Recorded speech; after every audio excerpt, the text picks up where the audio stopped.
Welcome back. We are going to continue our journey through the book of First Samuel, and we had finished chapters 13 and 14. We are now. Wait a second. Hold on, guys. hmm So basically, Saul was just having all these wars, and now we're entering to when he spares King Agag. Um, so yeah, let's go ahead and do it. We're going to do chapter 15 and chapter 16. Saul spares Agag in chapter 15. Oh my gosh, I'm gonna sneeze. Whoa. Okay. And then Saul rejected as king. Oh gosh. Saul is gonna get rejected as a king, even though he was chosen. And then chapter 16, we're gonna go. David is anointed as king. Oh my gosh, this is great. I have a picture of King David up here. That one right there. But anyways, I I love all of God's chosen people, but King David is really a little special in so many ways. So let's go ahead and get started. First Samuel chapter 15. Now Samuel said to Saul, "The Lord sent me to anoint you king over his people, over Israel. Now therefore heed the voice of the words of the Lord. Thus says the Lord of hosts, I will punish Amalek for what he did to Israel, and how he ambushed him on the way he came up from Egypt. Now go back and attack Amalek and utterly destroy all that they have. Do not spare them, but kill both man and woman, infant and nursing child, ox and sheep, camel and donkey." So Saul gathered the people together and numbered them in Telium, 200,000 foot soldiers, and 10,000 men of Judah. And Saul came to the city of Amalek and lay in wait in the valley. Then Saul said to the Kenites, "Go, depart, get down from among the Amalekites, lest I destroy you with them. For you showed kindness to all the children of Israel." So the Kenites they found favor in Saul's eyes, I guess. "For you showed kindness to all the children of Israel when they came out of Egypt." So the Kenites departed from among the Amalekites. And Saul attacked the Amalekites from Havilah, all the way to Shur, which is east of Egypt. He also took Agag, king of the Amalekites, alive and utterly destroyed all the people with the edge of the sword. I'm not going to lie, it's very violent, like just bloodshed everywhere. But Saul and the people spared Agag and the best of the sheep, the oxen. Mm, I didn't think he was supposed to do that. But Saul and the people spared Agag and the best of the sheep, the oxen, the fatlings, the lambs, and all that was good. Excuse me. Should have taken an allergy pill. And were unwilling to utterly destroy them, but everything despised and worthless they utterly destroyed. Guys, that was not the orders. Verse 10. Now the word of the Lord came to Samuel, saying, "I greatly regret that I have set up Saul as king, for he has turned his back from following me and has not performed my commandments." And it grieved Samuel, and he cried out to the Lord all night. And when Samuel rose early in the morning to meet Saul, it was told Samuel said, "Saul went to Carmel, and indeed he set up a monument for himself." Oh, good grief. Did y'all hear that? "And he has gone around, passed by, and gone down to Gilgal." Then Samuel went to Saul, and Saul said to him, "Blessed are you of the Lord. I have performed the commandment of the Lord." Excited for no reason. But Samuel said, "But then this bleating of sheep in my ears and the lowing of oxen which I hear." And Saul said, "They have bought them from the Amalekites, for the people spared the best of the sheep and the oxen to sacrifice to the Lord your God, and the rest we have utterly destroyed." Excuse me, I'm going to blow my nose.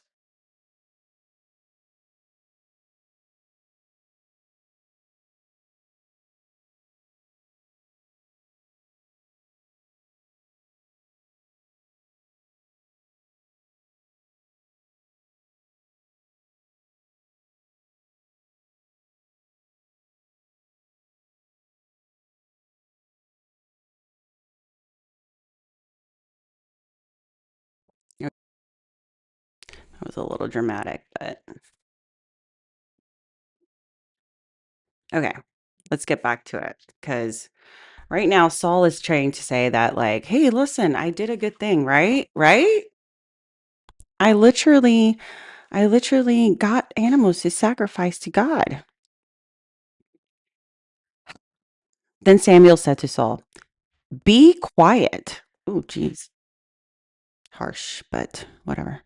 "And I will tell you what the Lord said to me last night." And he said to him, "Speak on." So Samuel said, "When you were little in your own eyes, were you not head of the tribes of Israel? And did not the Lord anoint you king over Israel? Now the Lord sent you on a mission and said, 'Go and utterly destroy the sinners and the Amalekites and fight against them until they are consumed.'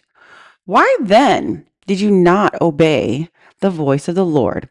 Why did you swoop down on the spoil and do evil in the sight of the Lord?" And Saul said to Samuel, "But I have obeyed the voice of the Lord and gone on the mission on which the Lord sent me and brought back Agag, the king of Amalek. I have utterly destroyed the Amalekites." 21. But the people took of the plunder, sheep and oxen, and the best of the things which should have been utterly destroyed to sacrifice to the Lord your God in Gilgal. So Samuel said, "Has the Lord as great delight in burnt offerings and sacrifices as in obeying the voice of the Lord? Behold, to obey is better than sacrifice." Ooh, that's a good one. Sure is. Because how I think about it is the Lord knows everything. So for us to think that we are going to do, oh, let's do this for God. But technically, God did not say to do that. He knows more than us. He knows the beginning and the end. There's a reason why he tells us to do certain things. Behold, to obey is better than sacrifice, and to heed than the fat of rams. For rebellion is as the sin of witchcraft, and stubbornness is as iniquity and idolatry. Because you have rejected the word of the Lord, he has also rejected you from being king. Well, darn. Then Saul said to Samuel, "I have sinned, for I have transgressed the commandments of the Lord and your words, because I feared the people and obeyed their voice. Now, therefore, please pardon my sin and return with me, that I may worship the Lord." But Samuel said to Saul, "I will not return with you, for you have rejected the word of the Lord, and the Lord has rejected you from being king over Israel." Ouch. Ouch, you guys. And as Samuel turned around and go the other way, Saul seized the edge of his robe and it tore. So Samuel said to him, "The Lord has torn the kingdom of Israel from you today and has given it to to a neighbor of yours who is better than you." Oh my gosh, dude, guys, these are just fighting words. "And also the strength of Israel will not lie nor relent, for he is not a man that he should relent." Then he said, "I have sinned, yet honor me now, please, before the elders of my people and before Israel, and return with me, that I may worship the Lord your God." So Samuel turned back after Saul, and Saul worshiped the Lord. Then Samuel said, "Bring Agag, the king of the Amalekites, here to me." So Agag came to him cautiously, and Agag said, "Surely the bitterness of death is past."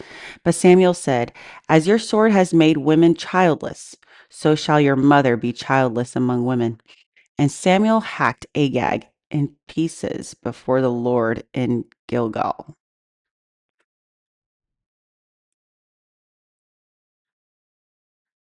What? Okay. What? Okay. Ooh, what? I don't want a visual of that. I don't want a visual of that. I really don't. Then Samuel went to Ramah, and Saul went up to his house in Gibeah of Saul. And Samuel went to no more to see Saul until the day of his death. Nevertheless, Samuel mourned for Saul, and the Lord regretted that he ever made Saul king over Israel. Jeez, you're telling me that God can have regrets. Guess he really did trust Saul. All he had to do was listen. All right, First Samuel chapter 16. I hope you guys like the fact that, like, I don't know, I don't really have a lot of viewers because I'm doing this for myself, but I hope you guys like how I have my own commentary. I'm human and I prefer to like kind of, it's going through my head. All right.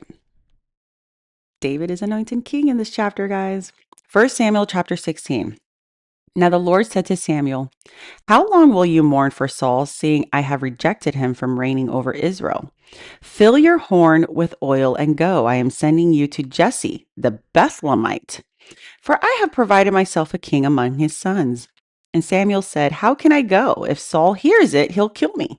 But the Lord said, "Take a heifer with you and say, 'I have come to sacrifice to the Lord.' And then invite Jesse to the sacrifice, and I will show you, and you shall anoint for me the one I name to you." So Samuel did what the Lord said and went to Bethlehem. And the elders of the town trembled at his coming and said, "Do you come peaceably?" They probably heard that he hacked Agag. Oh gosh. Like, yeah, this prophet is a gangster. And he said, "Peaceably, I have come to the sacrifice of the Lord. Sanctify yourselves and come with me to the sacrifice." Then he consecrated Jesse and his sons and invited them to the sacrifice. So it was when they came, he looked at Eliab and said, "Surely the Lord's anointed is before him." I'm guessing Eliab is the oldest. And the Lord said to Samuel, "Do not look at his appearance," because we did that last time with Saul, "or at his physical stature, because I have refused him. For the Lord does not see as man sees. For man looks on the outward appearance, but the Lord looks at the heart." Did my Bible get wet right here? Because there was a highlighted portion that, okay, well, I'm glad the letters are still there. Verse 8. So Jesse called Abinadab and made him pass before Samuel. And he said, "Neither has the Lord chosen this one." Then Jesse made Shammah pass by, and he said, "Neither has the Lord chosen this one." Thus Jesse made 7 of his sons pass before Samuel, and Samuel said to Jesse, "The Lord has not chosen these." And Samuel said to Jesse, "Are all of the young men here?" Then he said, "There remains yet the youngest, and there he is keeping the sheep." And Samuel said to Jesse, "Well, send and bring him, for I will not sit down till he comes here." So he sent and brought him in. Now he was ruddy, with bright eyes, and good looking. And the Lord said, "Arise, anoint him, for this is the one." Then Samuel took the horn of the oil and anointed him in the midst of his brothers. And the Spirit of the Lord came upon David from that day forward. So Samuel arose and went to Ramah. Oh, wow. Verse 14. But the Spirit of the Lord departed from Saul, and a distressing spirit from the Lord troubled him. I would have to agree that that really exists. A distressing spirit. It lingers on this earth and looking for, when God's not with you, a distressing. Anyways, that's a whole nother subject, guys. I need to finish this chapter. Verse 15. And Saul's servant said to him, "Surely a distressing spirit from the Lord, from God, is troubling you. Let our master now command your servants, 'Who are you before you to seek out a man who is skillful player on the harp? And it shall be that he will play it, and his hand went with his hand when the distressing spirit from God is upon you, and you shall be well.' So Saul said to his servants, 'Provide me now a man who will play well, and bring him to me.' Then one of the servants answered and said, 'Look, I have seen a son of Jesse the Bethlehemite, who is a skillful player and a mighty man of valor, a man of war, prudent in speech, and a handsome person, and the Lord is with him.' Therefore Saul sent messengers to Jesse and said, 'Send me your son David, who is with the sheep.' And Jesse took a donkey loaded with bread, a skin of wine, a young goat, and sent them by his son David to Saul. So David came to Saul and stood before him, and he loved him greatly, and he became his armor bearer. Then Saul sent to Jesse, saying, Please let David stand before me, and he has found favor in my sight. And so it was, whenever the Spirit from God was upon Saul, and David would take a harp and play it with his hand. Then Saul would become refreshed and well, and the distressing spirit would depart from him. And that is the end. Honestly, that's pretty amazing that David was anointed king in front of his brothers. We haven't even hit the main stories of King David, which is like Goliath, which would be the next chapter. But isn't it amazing that the people of God that has the Spirit of God on them, that they bring peace to people who are in distress? And I just want to end with that. So yeah, we're much more powerful with God than one would think. All right. Talk to you later.